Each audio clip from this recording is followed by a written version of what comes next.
Hello बच्चा लोग, आज के इस वीडियो लेक्चर में हम बात करेंगे क्लास 10 के चैप्टर 2 पोलिनोमियल यानी बहुपद की। तो चैप्टर 2 है बच्चा लोग, जिसका नाम है बहुपद या इंग्लिश में हम लोग उसको बोलते हैं पोलिनोमियल। ठीक है, तो पोलिनोमियल या बहुपद का मतलब क्या होता है? यहाँ पर अगर हम इसको स्प्लिट करें तो बहु और पद।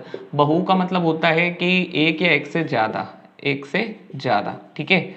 और पद यानी आप लोग जानते हो टर्म, इंग्लिश में हम लोग उसको बोलते हैं टर्म। या पद क्या होता है बताता हूँ। जैसे कि मैं ए एक्स प्लस बी, पद या टर्म मतलब टुकड़ा होता है, ठीक है।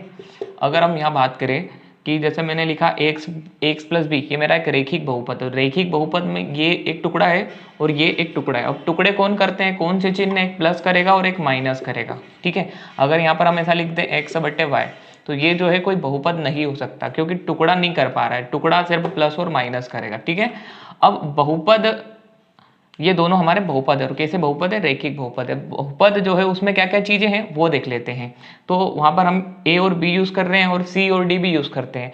तो ये ए बी सी डी ये सब हम यूज करते हैं नियतांक के रूप में। इनको कहते हैं नियतांक या कांस्टेंट। अब ये क्या होते हैं बच्चा लोग?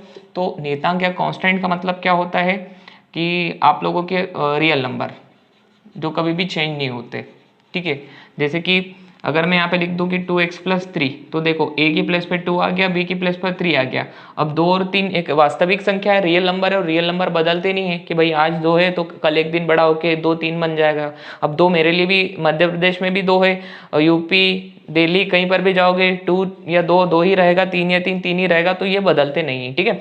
तो आप लोगों ने देखा कि भाई बहुपद में हमने क्या क्या चीजें यूज की है, टर्म। और टर्म में दो चीजें हमारे पास टर्म में क्या क्या है, एक तो ए बी सी डी जैसा हम यूज करते हैं उनको कहते हैं नियतांक या कांस्टेंट, ठीक है, जो हमारे क्या होते हैं रियल नंबर। और टर्म यानी पद में एक चीज और होती है, ये एक्स जो जिस एक्स वाई और जेड, इनको ज्यादातर हम यूज करते हैं बेटा किसके रूप में, चर के रूप में। चर इंग्लिश में बोलते हैं इसको वेरिएबल।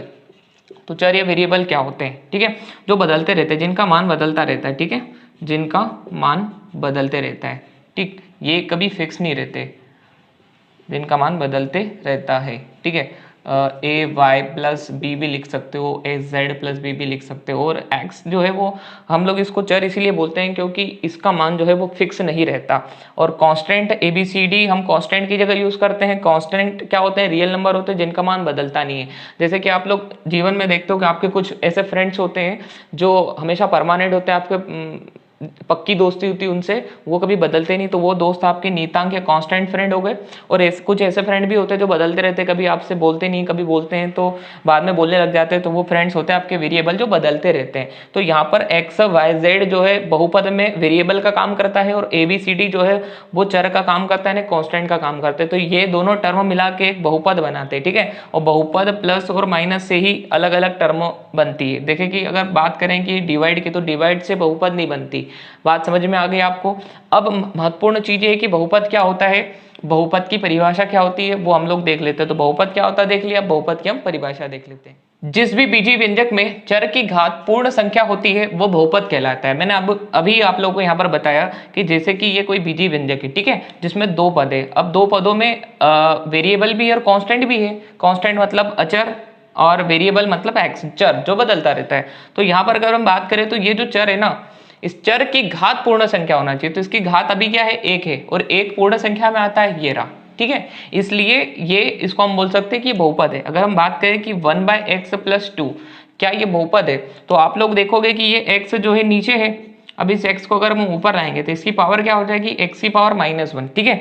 और इस चर x की पावर -1 आ गई, और -1 जो है वो पूर्ण संख्या और होल नंबर में नहीं आता, इसलिए हम बोल देंगे कि ये 1/x जो है वो बहुपद नहीं है, ठीक है। अगर मान लो ऐसा आ गया 1/√x + 2, तो नॉर्मली अगर डायरेक्टली भी आ जाए कि √x + 2 क्या ये बहुपद है, तो रूट का मतलब क्या होता है, उसकी डिग्री 1/2, x की पावर 1/2 + 2। तो यहाँ पर भी जो चर आया उसकी पावर 1/2, अगर 1/2 होल नंबर या पूर्ण संख्या में नहीं है, तो इसका मतलब ये होता है कि ये √x + 2 जो है वो भी जो है वो बहुपद नहीं है। बहुपद की परिभाषा होती है कौन कौन बहुपद होते हैं, कौन कौन नहीं है। तो अगर इस टाइप से दिखे तो ये भी बहुपद नहीं, ये भी बहुपद नहीं। अगर ऐसा आ जाए इसकी घात 1/3 कुछ भी ले लो, +4 या x की घात -2 + 1, तो जब भी आपको ऋणात्मक घात दिखे, फ्रैक्शन में दिखे, तो आप लोग बोल दोगे कि यार यहाँ पर जो चर यूज किया गया ना x, उसकी घात जो है वो पूर्ण संख्या नहीं है, अतः ये जो है ये बहुपद में नहीं आएंगे, बहुपद की श्रेणी में नहीं आएंगे। तो आई थिंक बच्चा लोग आप लोगों को यहाँ पर क्लेरिफिकेशन मिल गया होगा कि बहुपद किसे कहते हैं। ठीक है, अब कुछ बच्चा लोग ऐसे भी समझते हैं कि x square plus 3x plus 4 बहुपद है। क्या ये बोर्ड पे लिखा है मैंने बहुपद है? तो तुम लोग बड़ी स्पीड से बोलोगे यस सर ये पॉलिनोमियल है, बहुपद है, क्योंकि यहाँ पर पावर 2 है और यहाँ पर 1 है, कोई प्रॉब्लम नहीं है। लेकिन एक चीज देखो, इज इक्वल टू में 0 या कुछ भी है, 6 है मान लो, तो यहाँ पर 2 टर्म हो गई ना, तो ये बहुपद नहीं, ये एक समीकरण है। ठीक है, तो ज्यादातर बच्चे इस चीज में कंफ्यूज होते हैं, अगर 2 पक्ष होते हैं तो वो समीकरण होता है, इक्वेशन होती है, और अगर सिर्फ इतना है तो इसको हम बोलते हैं कि दिस इज अ पॉलिनोमियल। और ये पॉलिनोमियल किस में है? एक्स में। इंग्लिश में इसको बोलते हैं पॉलिनोमियल, तो इसको हम बोलते हैं पॉलिनोमियल एक्स में। ठीक है, इनको इसी टाइप से लिखा जाता है, पॉलिनोमियल एक्स में लिख रहा है मैं एक्स प्लस 2, अगर पॉलिनोमियल वाई में लिखेंगे तो कुछ भी लिख देंगे वाई माइनस 2, है ना, ये हम लोग यहाँ पे पॉलिनोमियल लिख रहे हैं। ठीक है बच्चा लोग, तो आई थिंक आप लोगों को यहाँ पर बहुपद की परिभाषा क्लियर हो गई। अब हम लोग बात करते हैं यहाँ पर कि बहुपद जो है वो उसके टाइप्स के बारे में, कितने प्रकार के होते हैं। तो बहुपद को हम 2 प्रकार से पढ़ते हैं, एक तो उनके पद के आधार पर और एक तो बहुपद को घात के आधार पर। तो आइए सबसे पहले हम बहुपद को पद के आधार पर पढ़ते हैं। बच्चा लोग अगर हम पदों के आधार पर बहुपद को बांटे तो हम लोग 3 प्रकार से देख सकते हैं। एक होता है एक पदी, इसको इंग्लिश में हम बोलते हैं मोनोमियल। क्या बोलते हैं? मोनोमियल। तो मोनोमियल जो होता है उसको हम हिंदी में एक पदी कहते हैं। और एक पदी देखो यहाँ पर आपको दिख रहा है single term single term single term single term, तो इनको हम कहते हैं एक पदी बहुपद। ये होते हैं द्विपदी बहुपद, ये होते हैं त्रिपदी। द्विपदी में आप देखो यहाँ पर 2-2 टर्म है। अब 2-2 कैसे पहचान रहे हो? वही प्लस का चिन्ह या माइनस का चिन्ह अलग अलग करता है चीजों को। ये 1 हो गया और ये 2 हो गया, समझ में आ गया? अगर आप ऐसा देख लो यहाँ पर कि a/b, तो ये एक ही पद होता है, क्योंकि प्लस जो होता है ना वो डिवाइड करता है, ठीक है, और माइनस डिवाइड करता है। अगर डिवाइड ले लो, भाग ले लो, तो ये तो एक ही पद का उदाहरण होगा, पहली बात। ठीक है, बात समझ में आ रही है? तो ये द्विपद हो गया। और यहाँ पर अगर देखेंगे तो त्रिपद, यहाँ पर घातों से कुछ मतलब नहीं, टर्म गिनो 1 2 3 1 2 3, तो ये त्रिपद, ये द्विपद और ये एक पद। अब क्या सर ये 3 जो है क्या ये भी एक पदी बहुपद में है? तो जी हाँ, इसको हम बोलते हैं अचर बहुपद। क्या कहते हैं? अचर बहुपद। और अचर बहुपद की घात जो होती है वो 0 होती है। ठीक है, अब घातों की बात करूंगा तब बता दूंगा अचर बहुपद की घात क्या होती है। ऐसा हम इसको लिखेंगे 3x⁻0। ठीक है, आ गया बच्चा लोग समझ में आप लोगों को? तो बहुपद हमने अभी पढ़ा पदों के आधार पर। आइए अब हम उसको पढ़ लेते हैं घातों के आधार। घातों के आधार पर यदि हम बहुपद को पढ़े तो ज्यादातर हम इन तीनों का प्रयोग करते हैं। एक है रेखिक बहुपद। रेखिक बहुपद क्या होता है? तो यहाँ पर जो मैंने टर्म लिखी है, 2 टर्म के कॉम्बिनेशन एक बहुपद बना है, और बहुपद में ये जो चर यूज किया है x, इसकी घात देखो 1 है। ठीक है, तो चर की अधिकतम घात 1। ठीक है, अब घात क्या होती है? डिग्री क्या होती है? मान लो कोई पॉलिनोमियल लिखा है 2x + 3, तो यहाँ पर x की पावर कितनी है? 1, तो इसकी डिग्री हो गई 1। यहाँ पर इस क्वाड्रेटिक पॉलिनोमियल x² + 2x + 3 में x 2 बार है, लेकिन यहाँ पर x की पावर 1 है और यहाँ पर इसकी पावर 2 है। तो इन दोनों x में से सबसे ज्यादा x की पावर यहाँ पर है, x की पावर 2 है, इसलिए हम बोल देंगे बेटा यहाँ पर कि इसकी इस बहुपद की डिग्री 2 है, इस बहुपद की घात 2 है। तो घातों के हिसाब से हम इसको बांटते हैं रेखिक, द्विघात और त्रिघात में। अगर घात 1 हो यानी डिग्री 1 हो तो रेखिक होता है, डिग्री 2 हो तो द्विघात यानी वर्ग बहुपद होता है, और डिग्री 3 हो, घात 3 हो तो हम उसको त्रिघाती बहुपद बोलते हैं। यहाँ पर x की पावर 1 है इसलिए ये रेखिक बहुपद होता है। यहाँ पर अगर आप देखोगे तो x की पावर अधिकतम तो 2 है, वैसे यहाँ पर भी है, तो सर ये 2 और 3 हो गए, ऐसे नहीं करना है। ठीक है, अधिकतम देखना है। तो यहाँ पर x की पावर 2 है तो ये हो गया यहाँ पे द्विघात, और यहाँ पर x की मैक्सिमम अगर हम पावर देखेंगे त्रिघात में तो मुझे यहाँ पे 3 लगाना था और यहाँ पर इसे स्क्वायर। तो आप लोग इसको देख सकते हो आप, ये मैंने मानक त्रिघात बहुपद लिख दिया, मानक द्विघात बहुपद लिख दिया और मानक रेखिक बहुपद लिख दिया। ठीक है, तो अब बच्चा लोग हम लोग बात करेंगे बहुपद के हल की, कि कैसे हम बहुपद के हल की अगर हम बात करें बेटा, तो जैसे कि मैंने एक बहुपद लिखा है p of x = x + 2। Class 9 से भी हम लोग सीख चुके हैं कि अगर मैं यहाँ पर x की जगह 1 रखता हूँ तो मुझे 1 + 2 ये 3 मान दे देगा। यानी कि अगर मैं 1 मान रखता हूँ तो इसका मान आ जाएगा 3, यानी कि बहुपद में चर जो है उसको 1 रखने पर पूरे बहुपद का मान 3 हो जाता है। अगर मैं चर की जगह यहाँ पर रिप्लेस करके 2 रख देता हूँ तो हो जाएगा 2 + 2, तो पूरे बहुपद का मान यानी p of 2 मेरा कितना हो जाएगा? 4 हो जाएगा। ठीक है, तो अगर बच्चा लोग मान लो मैंने x की जगह रख दिया -2, ठीक है, तो यहाँ पर x की जगह -2 आ जाएगा और +2, तो p - 2 = 0 हो जाएगा। ठीक है, तो ऐसा मान जिसको रखने से बहुपद 0 हो जाए उस बहुपद का शून्य कहलाता है। ठीक है, ऐसा मान जिसको बहुपद में रखने पर, ऐसा मान जिसको बहुपद में रखने पर बहुपद का मान शून्य हो जाता है, शून्य हो जाता है, शून्यक कहलाता है। क्या कहलाता है? शून्यक कहलाता है।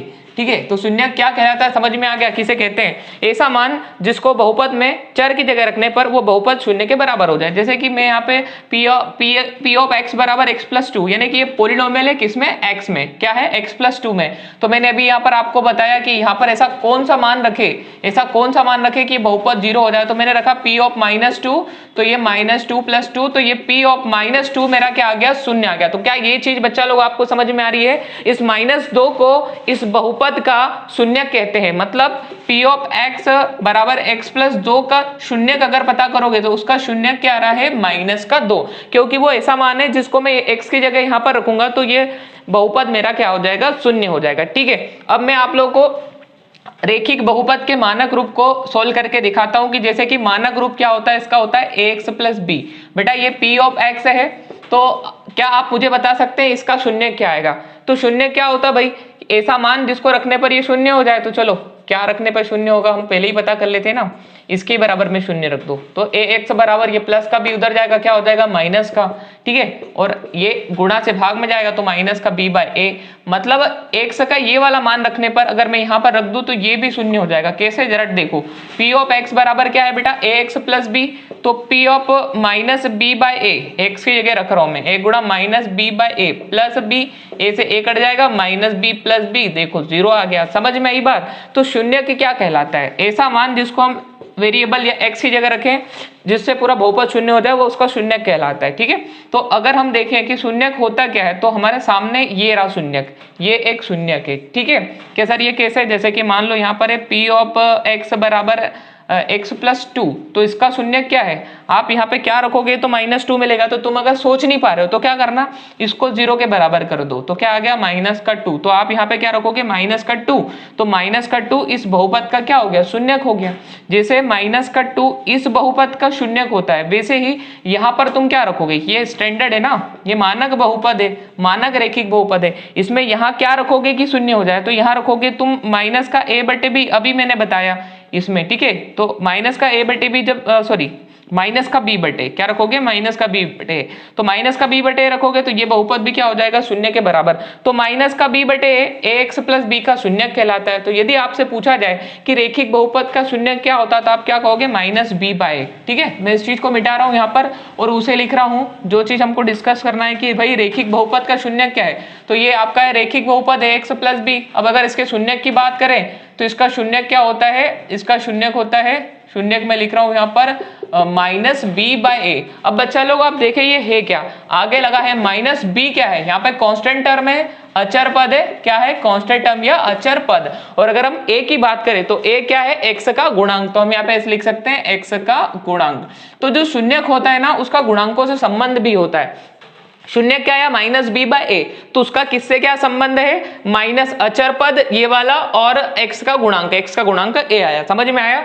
तो ये जो शून्यक है इसका हमने गुणांकों से संबंध भी यहाँ पर बता दिया। ठीक है, अभी हमने रेखिक बहुपद की और उसके हल की शून्यकों की बात की। अगर हम बेटा इसको ग्राफ के हिसाब से पढ़े तो चलो मैं आपको रेखिक बहुपद का ग्राफ बना के दे देता हूँ। ठीक है, सबसे पहले हमने जो एग्जाम्पल लिया हम उस पर फिर आ जाते हैं। हमने एग्जाम्पल लिया था p ऑफ x बराबर x+2। तो बच्चा लोग हमने देखा कि इसका शून्यक निकल रहा था। तो चलो अब हमको अगर ग्राफ बनाना है तो हम p ऑफ x को y मानते हैं क्योंकि ग्राफ बनाने के लिए x और y दोनों चीजें चाहिए। अब यहाँ पे x का मान रखो, तो आपने रखा x बराबर 0, तो y बराबर क्या आ जाएगा? 0 + 2, मतलब आ जाएगा 2। तो जब तुम x का मान 0 रखोगे तो y का मान मिलेगा तुमको 2। ठीक है, अब यहाँ पर 1 रखो, तो x बराबर तुमने 1 रखा तो 1 और 2 3, तो y का मान क्या मिलेगा? 3। तो यहाँ पर रख लो x बराबर 1, तो y का मान क्या मिला? 3। अब इन दो मान से हम एक ग्राफ बनाते हैं यहाँ पे। ठीक है, आप लोगों ने क्लास 9th में ग्राफ बनाया होगा और आप लोगों ने देखा भी होगा उसको। ठीक है, किस टाइप से बनता है? यहाँ पर पॉजिटिव नंबरिंग होती है 1 2 3, यहाँ पर ऊपर भी पॉजिटिव नंबरिंग होती है। ये होता है आपका x अक्ष, ये होता है आपका y अक्ष, ये होता है ओरिजिन जिसके कोऑर्डिनेट होते हैं 0,0। ठीक है, अब हम बात करें इनको प्लॉट करने की तो ये हमारा कोऑर्डिनेट हो जाएगा 0,2 और ये हो जाएगा हमारा 1,3। आइए प्लॉट करते हैं। जिसका x निर्देशांक 0 होता है वो y अक्ष पर स्थित होता है, तो y अक्ष में प्लस का 2 ये रहा, तो ये एक बिंदु तो ये मिल गया हमको। बात करें अगर इसकी तो x1 और y3, तो x अक्ष पे आपको 1 पे चलना है, मिल गया, और y पे 3 पे चलना है, तो ये मिल गया आपको यहाँ पे। ठीक है। आप देख रहे हो कि यहाँ से एक लाइन जा रही है कुछ इस टाइप से, अब वो इधर कहाँ पे टच करेगी, तो इधर टच करेगी, वो यहाँ पे माइनस का बनाएगा और यहाँ टच करेगी -2 पे। क्यों टच करेगी, क्योंकि पता है -2 इसका शून्य के। अगर वो भी रख के देख लो यहाँ पे, चलो x की जगह आपने यहाँ पे रखो -2, आप रखोगे तो ये हो जाएगा -2 + 2, तो आपको y का मान मिल जाएगा 0। मतलब आपने x का मान रखा था -2, तो y का मान आपको मिल गया था 0। ठीक है, तो ये -2 रखा, तो इसको लिखोगे कैसे आप कोऑर्डिनेट में -2, 0। अब जिसका y 0 हो वो किस अक्ष पे होता है, x अक्ष पे होता है, तो x अक्ष पे -2 ये रहा।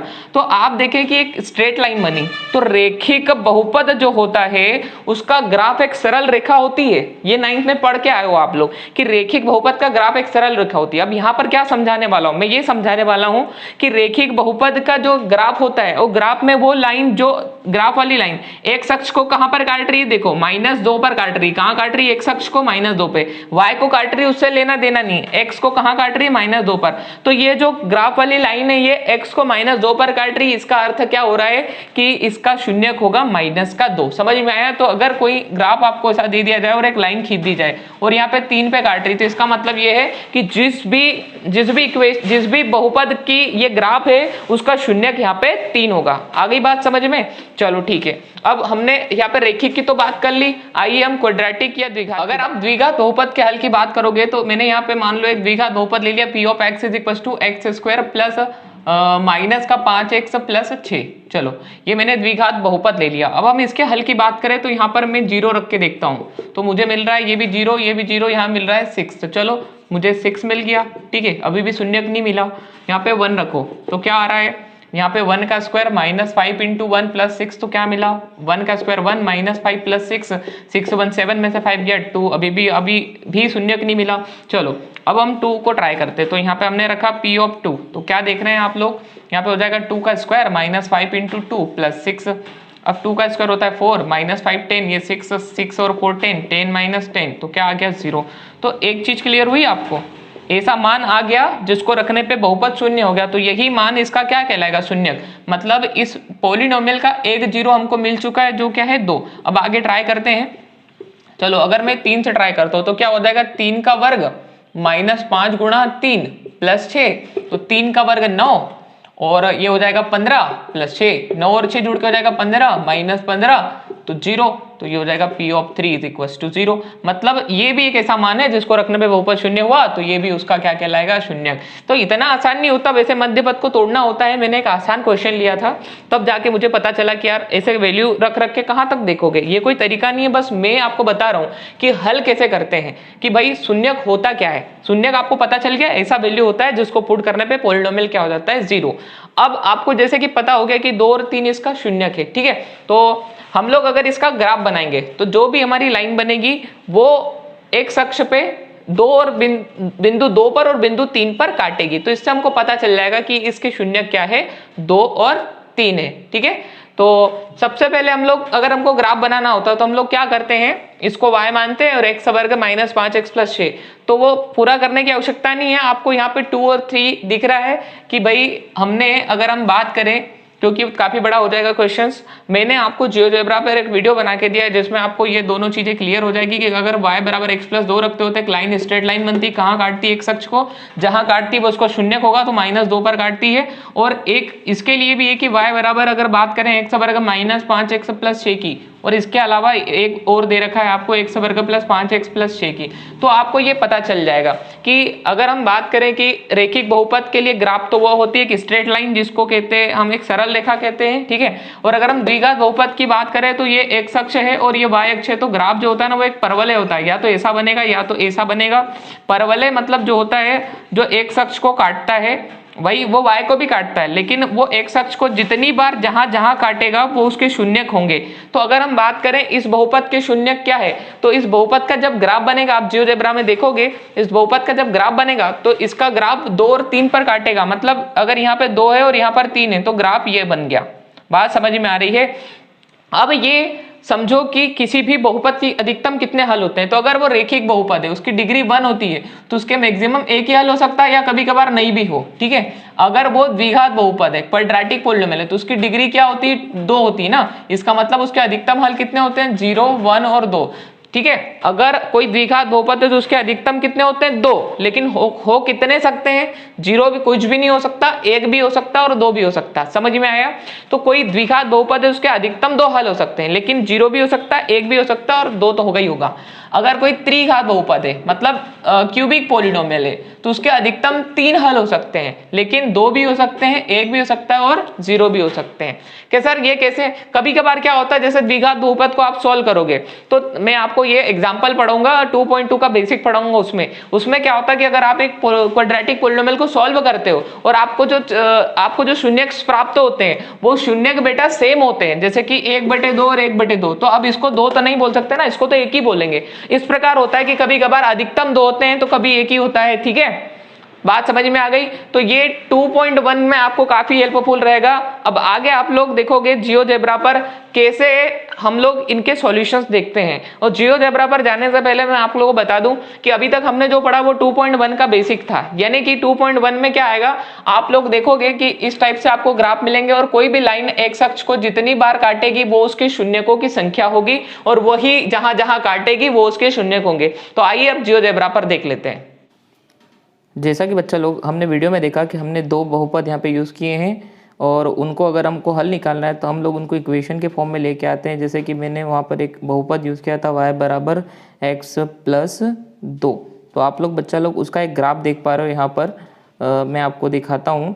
तो हम लोग को पता है कि यहाँ पर हमने क्या रखा था, -2 रखा था, तब जाके ये बहुपद जो है वो क्या हुआ था, 0 हुआ था। ठीक है, तो ये -2 उसका शून्यक है ना, इसलिए ये जो स्ट्रेट लाइन बनी है -2 पे x अक्ष को काट रही है। ये जो आपका x अक्ष है और ये वाला कौन सा अक्ष है, y अक्ष है।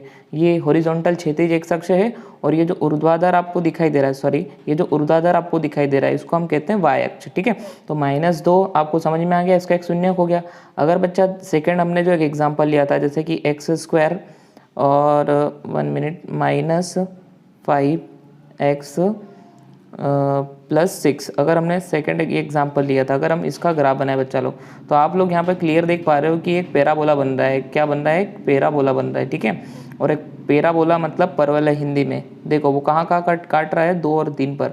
तो आप लोगों को पता है जब हमने इसको वीडियो में सॉल्व किया है तो हम इसके 2 मान हमने निकाले थे जिससे आपको 0 मिल रहा था। यहाँ पे g ऑफ x जैसे यहाँ पे दिख रहा है, तो यहाँ पे x की जगह मैं 2 रखता हूँ तो ये बहुपद 0 होता है और 3 रखता हूँ तो बहुपद 0 होता है। तो शून्य क्या होते हैं, x के ऐसे मान होते हैं जिनको बहुपद में रखने पे बहुपद शून्य के बराबर हो जाता है। तो ये जो बहुपद आपको दिखाई दे रहा है द्विघात बहुपद x वर्ग -5x + 6, इसका जो ग्राफ है वो परवलयाकार होता है। कई बार कॉम्पिटिशन एग्जाम में पूछ लेते हैं, आप लोगों को भी MCQ में आ जाएगा कि बताइए कि द्विघात बहुपद की जो ग्राफ होती कैसी होती है, तो परवलयाकार होती है। अब जरूरी नहीं कि वो परवलय ऐसे ही होगा, जैसे कि यहाँ पर आप लोग और कई क्वाड्रेटिक इक्वेशन में लिख देता हूँ, उनको देखिए आप। जैसे x², इस बार नया चेंज कर लेते हैं, 5x + 6 कर लेते हैं। ठीक है, अब अगर हम इसका बनाएंगे यहाँ पर ग्राफ, तो बच्चा लोग 1 मिनट आप लोगों को थोड़ा मैं जूम करके दिखाऊँ। ये रहा ब्लू से बना हुआ है जो इधर की साइड आ गया। ठीक है, तो आप लोग फिर इधर की साइड देखोगे तो इसके जो शून्य के एक शून्य क्या है, -2, और इसका एक शून्य क्या है, -3। समझ में आ रहा है आप लोगों को? तो कहने का मतलब इस वीडियो के माध्यम से ये है कि कोई भी ग्राफ की कोई भी लाइन एक अक्ष को जहाँ पर काटती वो उसका शून्यक होता है। जैसे ये y बराबर x + 2 में -2 पे काटा तो -2 उसका शून्यक है। ये अब हमारे -5x+ वाले ग्राफ में +2 और +3 पर काट रहा है x अक्ष पे, तो ये उसके शून्यक है। और हमारे x² + 5x + 6 वाले ग्राफ में ये -2 और -3 पर काट रहा है। ठीक है, तो ये इसके शून्य के। आई थिंक आपको जियोजेब्रा से मैंने ये समझाया, ये सारी चीजें समझ में आ चुकी। तो आई थिंक जियोजेब्रा से आपको काफी हेल्प मिली होगी इस चीज को समझने के लिए कि शून्य क्या होते हैं और शून्य को कैसे निकाला जाता है। ठीक है, अब हम एक्सरसाइज 2.1 की अगर बात करें तो पहला ग्राफ जो है एक्सरसाइज 2.1 में आपको दिखाई दे रहा है और वो ग्राफ y अक्ष को काट रहा है, जबकि शून्य के लिए ग्राफ x अक्ष को काटना चाहिए। तो यहाँ पर शून्यकों की संख्या जो है वो शून्य होगी। शून्यकों की संख्या यहाँ पर होगी 0। यहाँ पर एक भी शून्यक नहीं होगा बहुपद का। अगर यहाँ बात करें तो बहुपद जो है x अक्ष को एक बार काट रहा है, शून्यकों की संख्या 1 होगी। ठीक है, अगर हम तीसरे प्रश्न में बात करें तो यहाँ पर ये जो परवलय है ये बहुपद को कितनी बार काट रहा है, 3 बार, इसलिए शून्यकों की संख्या कितनी होगी, 3। ठीक है, बहुपद को नहीं, सॉरी, x अक्ष को जितनी बार काट रहा है। ठीक है, अगर चौथे वाले ग्राफ में देखोगे तो ये जो बहुपद है उस बहुपद में जो परवलय उसका बना हुआ है वो x अक्ष को 2 बार काट रहा है, तो यहाँ पर शून्यकों की संख्या होगी 2। ठीक है, अगर बात करें इस चित्र की, तो इसमें आप लोग बताओगे मुझे कितने शून्यक होंगे इसके, और मैं 6th वाला जो है उसके बता रहा हूं, तो यहाँ पर होता है 1, 2 और 3। ठीक है, तो लास्ट यानी छठे प्रश्न में 3 शून्यक होंगे। और आप लोग मुझे कमेंट बॉक्स में ये जरूर बताएं कि ये जो 5वां प्रश्न है इसके शून्यकों की संख्या कितनी होगी।